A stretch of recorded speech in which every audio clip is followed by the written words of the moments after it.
Hi friends, I am Ankit and today I will show you how to reset Instagram password without old password.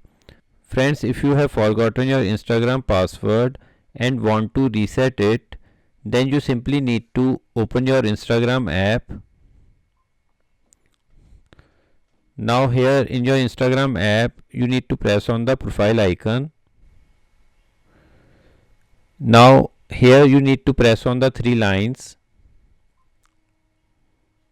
Now here under settings and activity, you need to press on account center.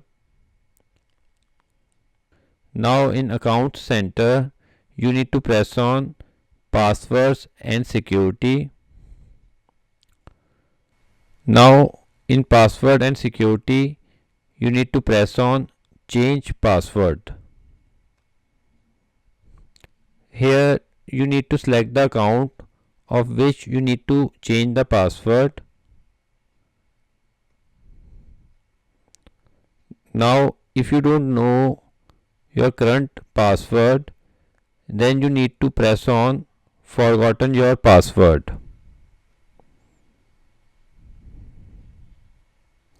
Now a message is sent to your mobile number or email address registered in your Instagram account.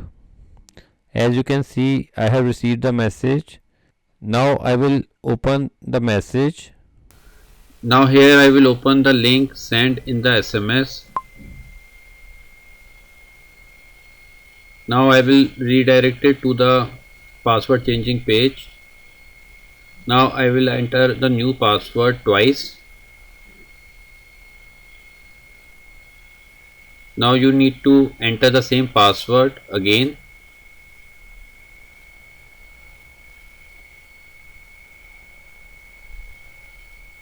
After entering the new password twice, you need to press on reset password. So friends, like this you can very easily reset Instagram password without old password. I hope you find this video useful. If you like the video, then press on like button and don't forget to subscribe our channel and press on bell icon to receive email notifications free of cost.